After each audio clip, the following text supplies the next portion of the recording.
Praise the lord.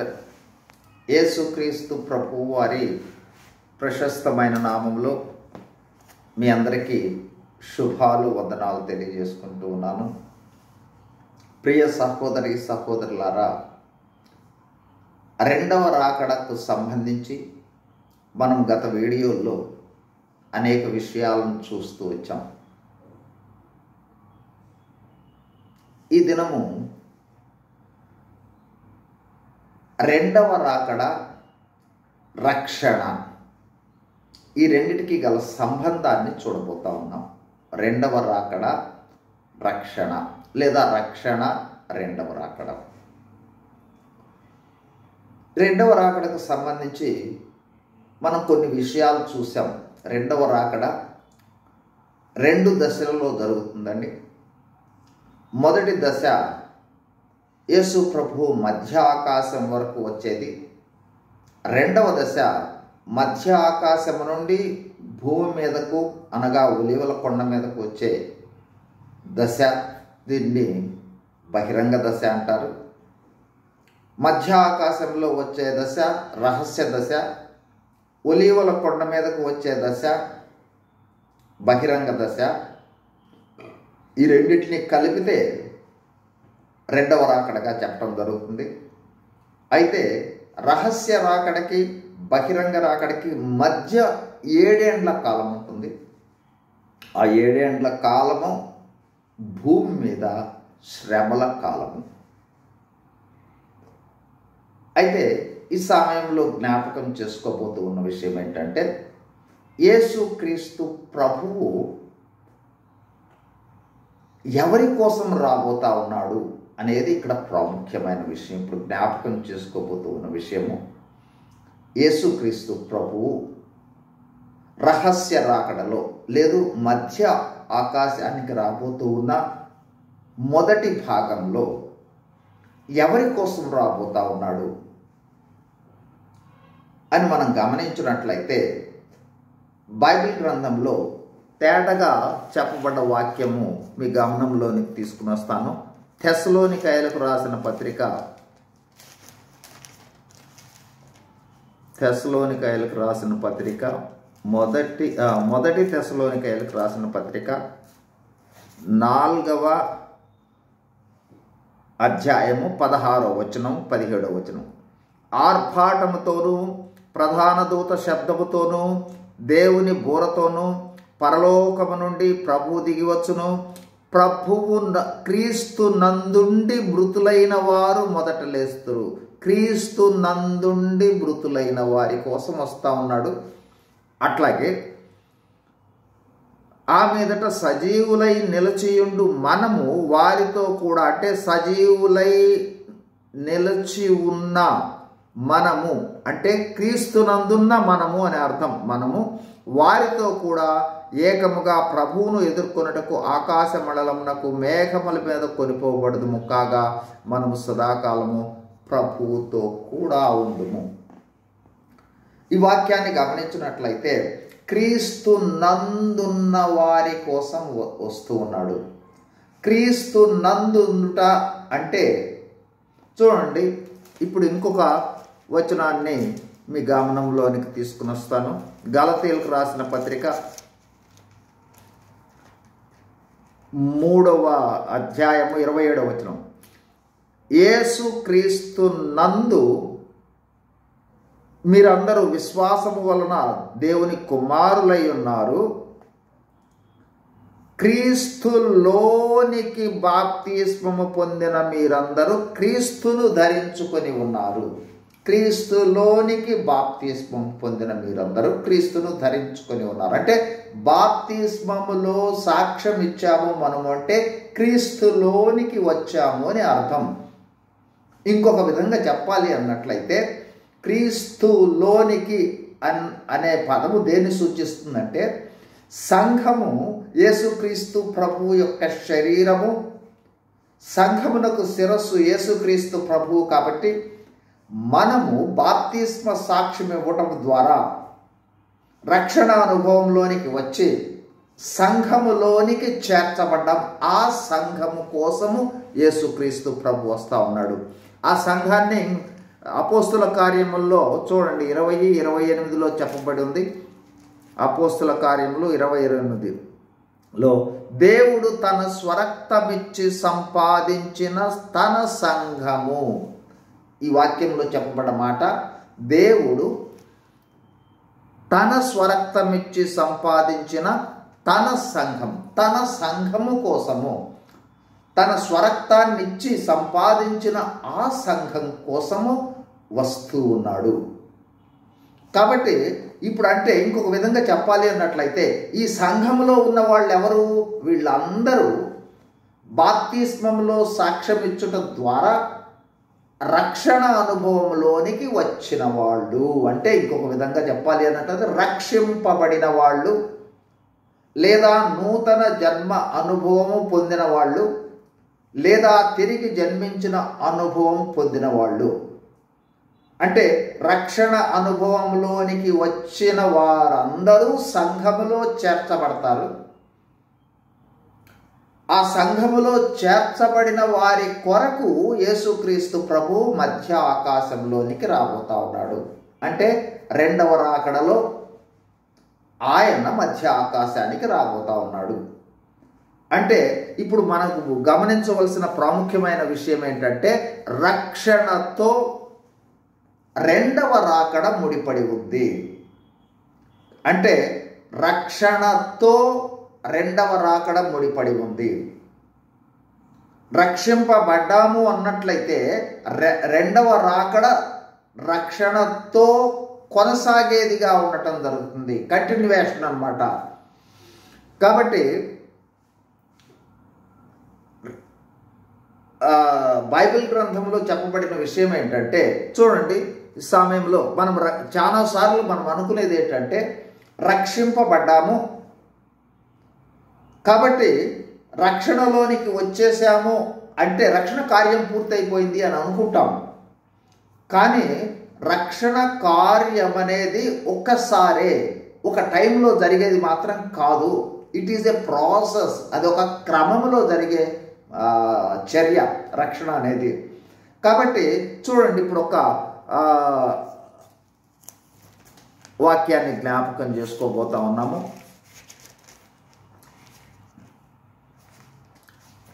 హెబ్రీయులకు రాసిన పత్రిక 9వ అధ్యాయము 28వ వచనం.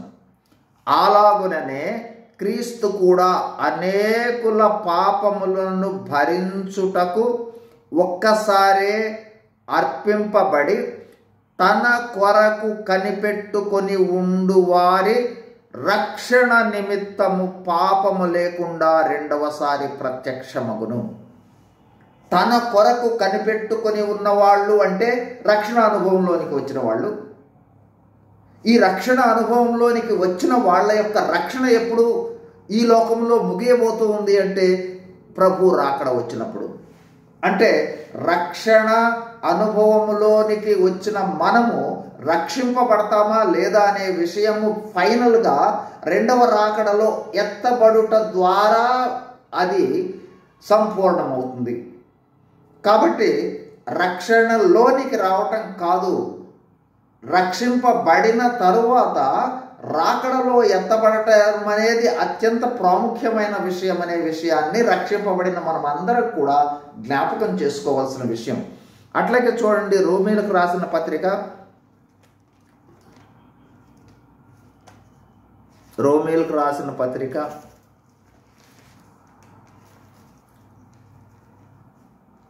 13వ అధ్యాయం 11వ వచనం. మరియు మీరు కాలము నెరిగి నిద్ర మేలుకొన్న వేళ అయినదని తెలుసుకొని అలాగు చేయుడి. మనము విశ్వాసులమైనప్పటికంటే రక్షణ మరి సమీపముగా ఉన్నది. విశ్వాసులమైనప్పటికంటే అంటే రక్షణ అనుభవంలోనికి వచ్చిన మనము, విశ్వాసులమైన మనకు రక్షణ ఇంకా సమీపంలో ఉంది. ఇంకా పూర్తి కాల రక్షణలోనికి వెళ్ళవలసిన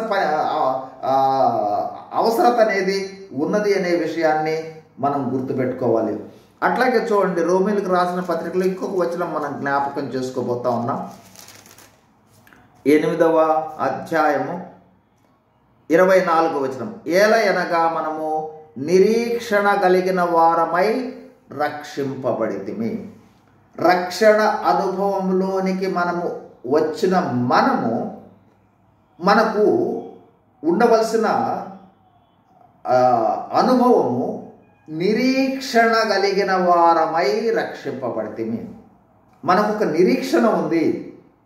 ఏమిటా నిరీక్షణ అన్నట్లయితే, రక్షింపబడిన మనందరికీ ఉండవలసిన ప్రాముఖ్యమైన నిరీక్షణ ఏంటంటే దానిని శుభప్రదమైన నిరీక్షణ అంటాడు పౌలు భక్తుడు.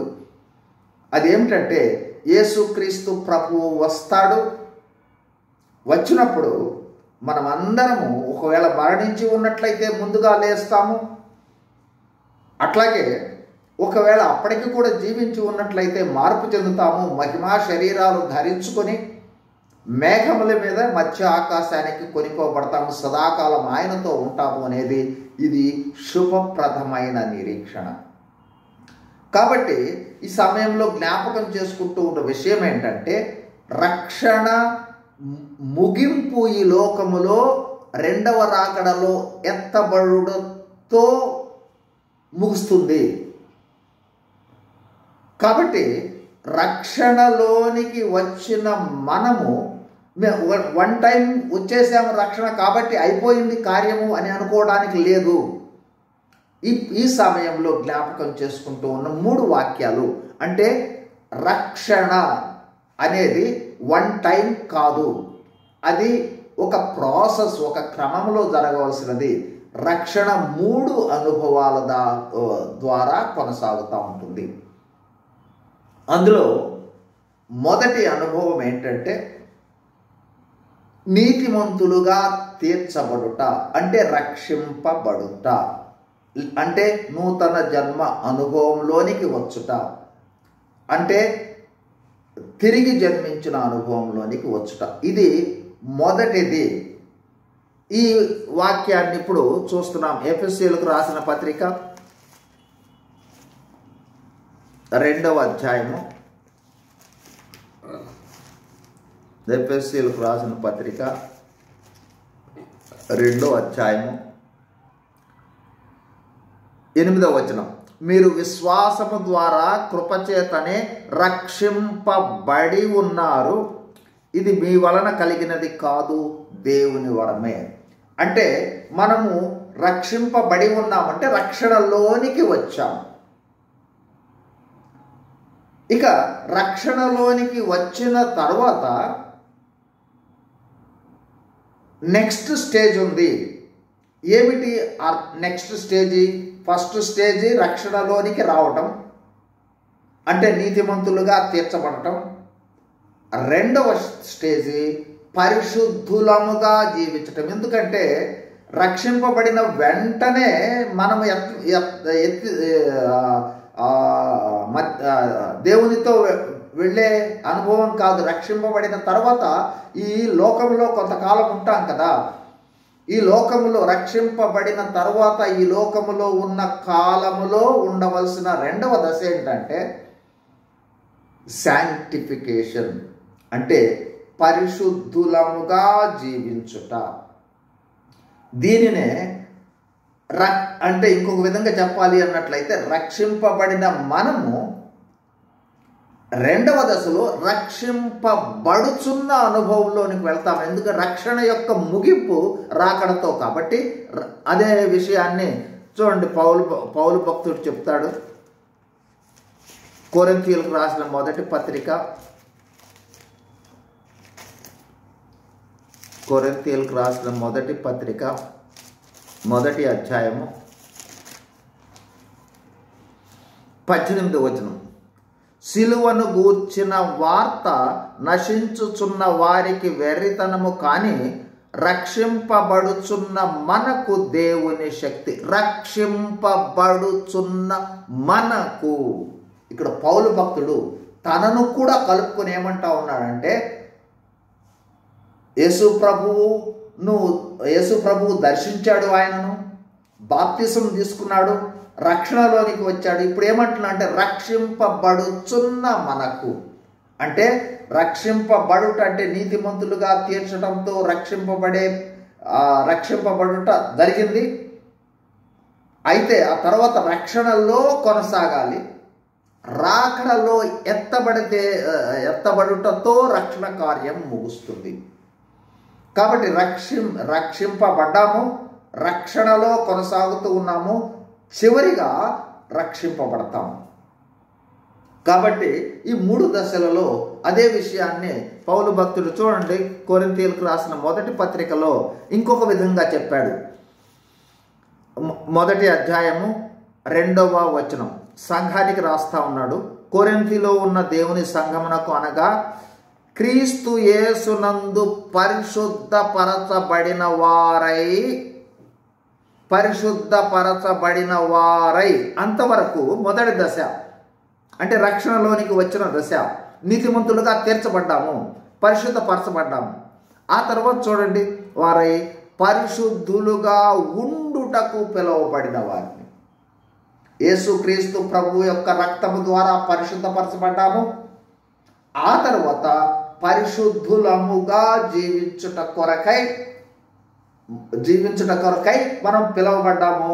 ఆ తర్వాత రక్షణలోనికి వచ్చిన తర్వాత మన జీవితము పరిశుద్ధముగా జీవించే జీవితం అనేది 2వ దశ. ఇక ఈ రక్షణలో ఇంతకుముందు చూసాం కదా, ఎఫెసీ 2:8లో రక్షింపబడ్డాము. అట్లాగే 1 కొరింథీయులకు రాసిన పత్రికలో 18వ వచనంలో 1వ అధ్యాయం 18వ వచనంలో రక్షింపబడుతూ ఉన్న అనుభవంలో ఉన్నాము. ఇప్పుడు చూద్దాం హెబ్రీయులకు రాసిన పత్రిక, ఇంతకుముందే చదువుకున్నాం, 9వ అధ్యాయము 28. అలాగుననే క్రీస్తు కూడా అనేకుల పాపములను భరించుటకు ఒక్కసారి అర్పింపబడి తన కొరకు కనిపెట్టుకొనియుండు వారి రక్షణ నిమిత్తము పాపము లేకుండా 2వసారి ప్రత్యక్షపడు. కాబట్టి ఇక ముగింపు ఏమిటి? రాకడలో ఎవరైతే రక్షణ కొరకు కనిపెడుతూ ఉన్నారో వారు ఎత్తబడుటతో ఈ రక్షణ కార్యము ఈ లోకంలో విశ్వాసులకు కంప్లీట్ అవుతుంది. అట్లాగే ఇంతకుముందు ఇంకొక విధంగా చెప్పాము ఈ 3 దశలలో. 1 పరిశుద్ధపరచబడిన వారై పరిశుద్ధులుగా ఉండుటకు జీవించుట, ఇది 2వ దశ. 3వ దశ చూడండి ఇంకొక విధంగా మనం చెప్పాలి అన్నట్లయితే 1 యోహాను పత్రిక, యోహాను రాసిన మొదటి పత్రిక 2వ అధ్యాయము 3వ అధ్యాయము 2-3 వచనాలు. ప్రియులారా, ఇప్పుడు మనము దేవుని పిల్లలమై ఉన్నాము, మనం ఇక ఏమవుదుమో ఇంకా ప్రత్యక్షపరచబడలేదు, కానీ ఆయన ప్రత్యక్షమైనప్పుడు ఆయన ఉన్నట్లుగానే ఆయనను చూతుము గనుక ఆయనను పోలియుందుమని ఎరుగుదుము. కాబట్టి 3వది పరిశుద్ధులుగా తీర్చబడ్డాము, పరిశుద్ధులుగా జీవిస్తూ ఉన్నాము. ఇక తర్వాత ఎట్లా ఉంటాము? ఆయన ప్రత్యక్షమైనప్పుడు ఆయన వలె ఆయన పోలికలోకి మార్చబడటం, ఇది 3వ దశ. గనుక ఆయనను పోలియుందుమని ఎరుగుదుము. ఆయన యందు ఈ నిరీక్ష పెట్టుకున్న ప్రతివాడును ఆయన పవిత్రుడై ఉన్నట్టు తన్ను పవిత్రునిగా చేసుకుంది. కాబట్టి ఆయన రూపంలోనికి మనం మార్చబడతాం 3వ దశలో. కాబట్టి మనము పవిత్రమైన జీవితాన్ని జీవించాలి అనేది 2వ దశ. 3వ దశ రాకడలో ఎత్తబడట. కాబట్టి ప్రియ సహోదరి సహోదరులారా, రక్షింపబడిన వారి కోసమై యేసు ప్రభు రాబోతా ఉన్నాడు. రక్షణ అనేది ఒక్కసారి జరిగితే పూర్తయిపోయింది అనుకునే చర్య కాదు. రక్షింపబడతాము, రక్షణలో కొనసాగుతాము, చివరిగా రాకడలో ఎత్తబడటంతో రక్షణ కార్యం పూర్తవుతుంది. ఇంకొక విధంగా చెప్పాలి అన్నట్లయితే పరిశుద్ధపరచబడ్డాము యేసు ప్రభు రక్తంలో. ఆ తర్వాత పరిశుద్ధులుగా జీవిస్తూ ఉన్నాము 2వ దశ. 3వ దశ ఎత్తబడి ఆయన పోలికగా మార్చబడటం అనేది 3వ దశ. కాబట్టి ఈ రక్షణ యొక్క ముగింపు రెండవ రాకడ, ఈ రెండు కూడా కోయిన్సైడ్ అవటం జరుగుతుంది. కాబట్టి మనం గమనించవలసిన విషయం ఏంటంటే రక్షణ అనేది రెండవ రాకడతో లింక్ అయి ఉంది, రెండవ రాకడతో ముడిపడి ఉంది అనే విషయాన్ని గుర్తుంచుకోవాలి. అంటే రక్షింపబడిన ప్రతి విశ్వాసికి ఉండవలసిన ప్రాముఖ్యమైన విషయం ఏంటంటే ఈ శుభప్రదమైన నిరీక్షణ కోసం ఎదురు చూస్తూ ఆయన వచ్చినప్పుడు ఎత్తబడుటతో ఆ కార్యము పూర్తి అవ్వటం కొరకు సిద్ధంగా ఉండాలి. ఒకటి. రెండవది, రక్షణ పొందిన తర్వాత రక్షణలో కొనసాగే దశలో మనము జీవించే పవిత్రమైన జీవితాన్ని బట్టి మనము యేసుక్రీస్తు ప్రభువు కొరకు ఎంత క్రయాన్ని చెల్లించుతూ ఉన్నామో, ఆయన కోసం ఏ విధంగా జీవిస్తూ ఉన్నామో, ఆయన కొరకై ఎంత ప్రయాసపడ్డామనే దానిని బట్టి రాకడలో ఎత్తబడ్డ తర్వాత బహుమానాలు, మెప్పు, ఆధిక్యతలు ఉండటం జరుగుతుంది. ఆ బహుమానాలు, మెప్పు, ఆధిక్యతలు నిరంతరము ఉంటాయి, నిత్యము ఉండేవి.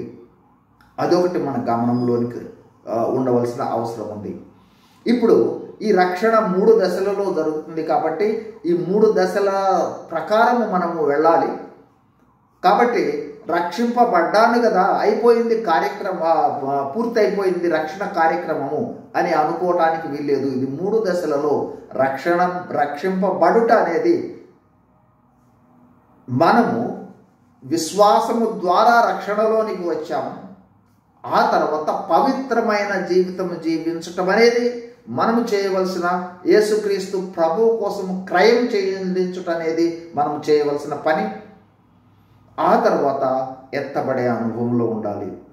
ఇక్కడ ప్రాముఖ్యమైన విషయాన్ని ఇప్పుడు జ్ఞాపకం చేస్తూ ఉన్న విషయం ఏంటంటే ఒకసారి రక్షింపబడ్డాం కదా,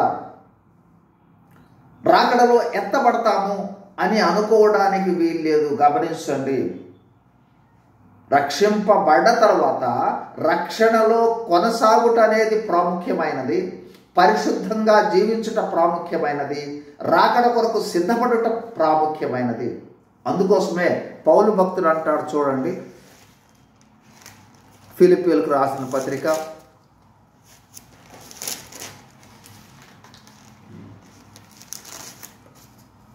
2వ అధ్యాయము 12వ వచనము చివరి భాగం చదువుతున్నాను. 12వ వచనము 2:12 ఫిలిప్పీయులకు రాసిన పత్రిక 2:12 చివరి భాగం. భయముతోనూ వణకుతోనూ మీ సొంత రక్షణను కొనసాగించుడి. రక్షింపబడుట అంటే నీతిమంతులుగా తీర్చబడటంతో పూర్తి కాలేదు. కాబట్టి అది కంటిన్యూ చేసుకునే బాధ్యత మన మీద ఉంది. అందుకోసం మనం ఎట్లా ఉండాలి అన్నట్లయితే భయముతోనూ వణకుతోనూ మన సొంత రక్షణను, మన భయముతోనూ వణకుతోనూ మన సొంత రక్షణను కొనసాగించే వాళ్ళముగా ఉండాలి. బహు జాగ్రత్త వహించవలసిన వాళ్ళంగా ఉండాలి. కాబట్టి ఇది చాలా ప్రాముఖ్యమైన విషయం. ముగింపులో నేను జ్ఞాపకం చేయాలనుకుంటూ ఉన్న విషయం ఏంటంటే మనము రక్షణ అనుభవంలోనే ఉన్నామా? ఇది ఇంకొక ప్రశ్న. సరే, రక్షణ దశలు చూసాము ఇప్పటి వరకు. రక్షణలోనే ఉన్నామా? రక్షింపబడిన విషయాన్ని మనకు నిశ్చయిత ఉన్నదా అన్నట్లయితే కొన్ని వచనాలు మీ గమనంలోనికి తీసుకుని వస్తాను. చూడండి, రక్షణ, నూతన జన్మ అనుభవము, అట్లాగే తిరిగి జన్మించిన అనుభవం, ఈ 3 పర్యాయ పదాలుగా చెప్పవచ్చు. అంటే ఒకదానికొకటి ఉపయోగించేవి.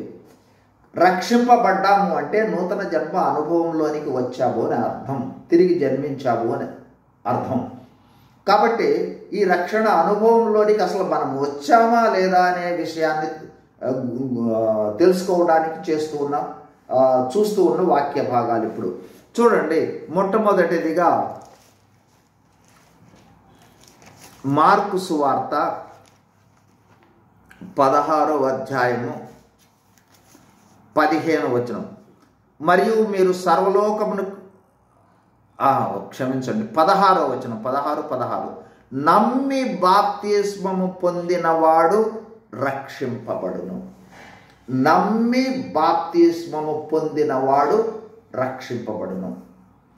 ఇక్కడ ఒక సత్యాన్ని, ఎవరు రక్షింపబడతారు, మనం రక్షణలోనికి వచ్చాము అనే విషయాన్ని ఎట్లా మనం కన్ఫర్మ్ చేసుకుంటాము అంటే నమ్మి బాప్తిస్మము పొంది. ఏమి నమ్మాలి? చాలాసార్లు ఈ నమ్మి అనే విషయంలోనే మనము అనేక రకాలుగా తప్పిపోవడానికి అవకాశం ఉంది. ఏమిటి నమ్మవలసినది? చూడండి, నమ్మవలసిన విషయాన్ని కూడా యేసు ప్రభువు వారే మార్కు సువార్త 1వ అధ్యాయము 15వ వచనంలో చెప్పాడు. కాలము సంపూర్ణమయ్యున్నది, దేవుని రాజ్యము సమీపించి ఉన్నది, మారు మనస్సు పొంది. అంటే నమ్మక ముందు చేయవలసిన పని ఏమిటంటే మారు మనస్సు పొందాలి. తర్వాత దేని నమ్మాలో చెప్తున్నాడు చూడండి. పొంది సువార్తను నమ్ముడని చెప్పుచూ దేవుని సువార్త ప్రకటించను. నమ్మి బాప్తిస్మము పొందినవాడు రక్షింపబడును. నమ్మక పూర్వం చేయవలసిన పని ఏంటి? మారు మనసు పొందాలి.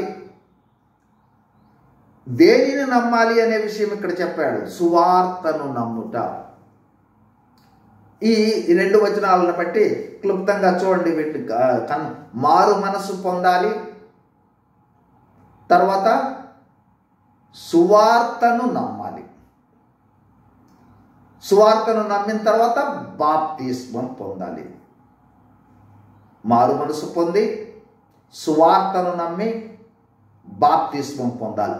అప్పుడు దేవుని రాజ్య ప్రవేశం ఉంటుంది. కాబట్టి రక్షణ యొక్క అల్టిమేట్గా రక్షణ ఎందుకు పొందుతామంటే దేవుడి రాజ్య ప్రవేశం కోసం. సరే, ఇప్పుడు మళ్ళీ ఏమిటి సువార్త? ఇక్కడ మళ్ళీ మనము గుర్తుంచుకోవాల్సిన విషయం ఏంటంటే సువార్త అంటే ఏమిటి? ఇది చాలా ప్రాముఖ్యమైన సత్యం.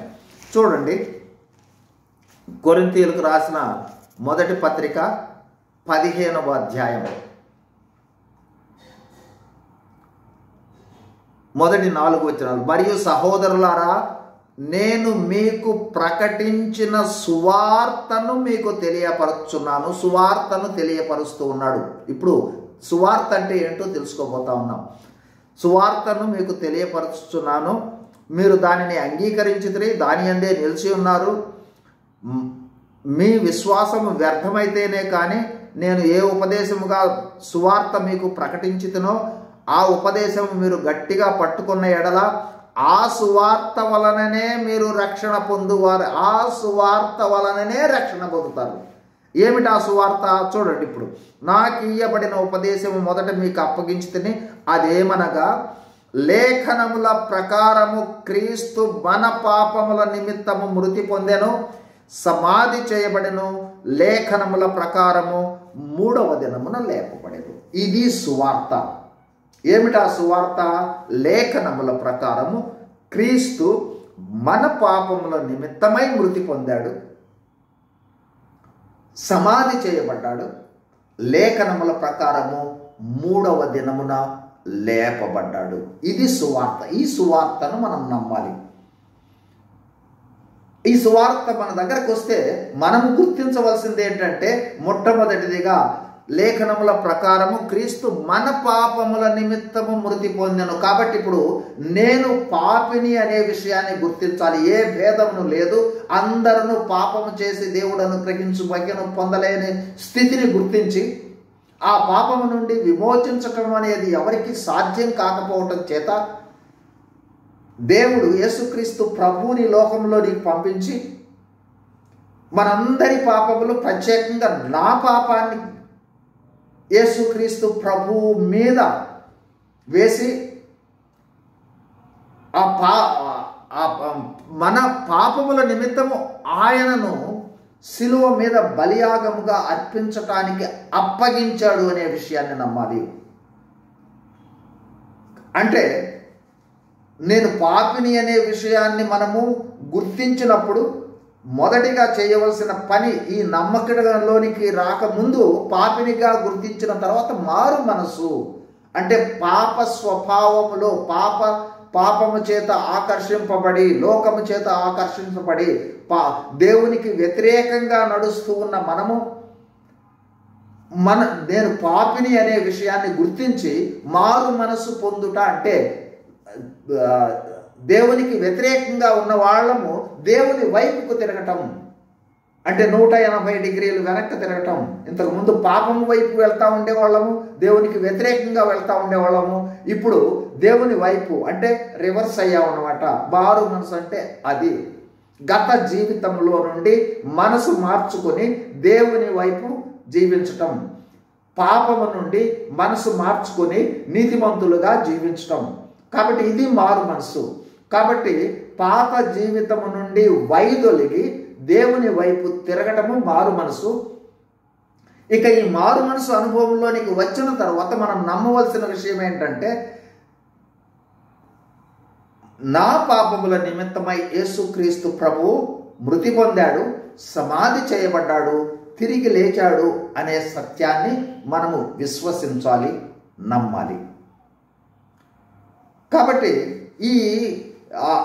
ఈ నమ్మికలోనికి మనము వెళ్ళటం అంటే దాన్ని ఇంకొక విధంగా చెప్పాలి అట్లా మారు మనసు పొంది అంటే పాప జీవితములో ఉన్న నేను, దేవునికి వ్యతిరేకంగా శత్రువుగా జీవిస్తూ ఉన్న నేను దేవుని వైపు తిరిగి ఇక తర్వాత చేయవలసిన పని ఏంటంటే, ప్రభువా నా కోసము నువ్వు కల్వరి శిలువలో బలియాగంగా అర్పించబడ్డావు కాబట్టి నీ రక్తములో కడిగి నన్ను పవిత్రపరచమని దేవునిని వేడుకొని, ఆ తర్వాత నేను గతంలో జీవించిన పాప జీవితానికి నీవు ఏ విధంగా కల్వరి శిలువ మీద మరణించావో ఆ విధంగా నేను పాప జీవితానికి మరణిస్తున్నాను, నా పాప జీవితాన్ని సమాధి చేస్తూ ఉన్నాను.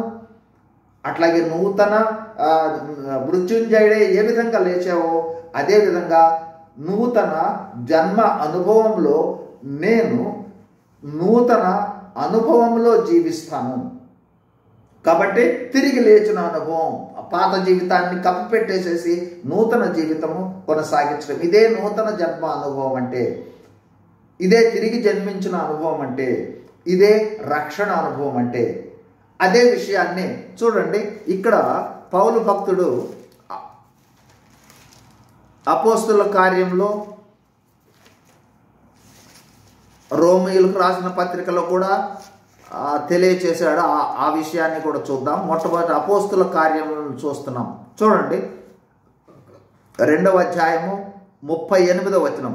పేతురు, మీరు మారు మనస్సు పొంది పాప క్షమాపణ నిమిత్తం ప్రతివాడు యేసుక్రీస్తు నామమున బాప్తిస్మము పొందుడి, అప్పుడు మీరు పరిశుద్ధాత్మ అను వరమును పొందుదురు. ఇది రక్షణ అనుభవాన్ని గురించి ఇక్కడ క్లుప్తంగా ఒక సెంటెన్స్లో చెప్పాడు. ఇక్కడ 4 దశలు చూపిస్తూ ఉన్నాడు. ఏంటి?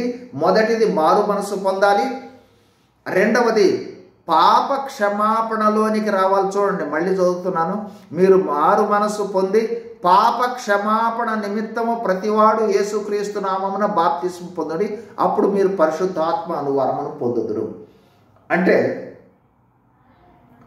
మారు మనసు పొందటం అంటే పాప జీవితం నుండి తిరిగి దేవుని వైపుకు మళ్ళటం, ఆ తర్వాత గత పాపముల కొరకై ఆయన రక్తంలో కడగబడిన అనుభవము లేదా పాప క్షమాపణ కొరకై ఆయన సన్నిధిలో వేడుకొని పాప క్షమాపణ పొందిన అనుభవము, పాప క్షమాపణ పొందిన అనుభవంలోనికి వచ్చి అనగా నా పాపములు క్షమించబడ్డాయి అనే నమ్మికలోనికి వచ్చిన తర్వాత మనము బాప్తిస్మములో సాక్ష్యం ఇచ్చే అనుభవంలో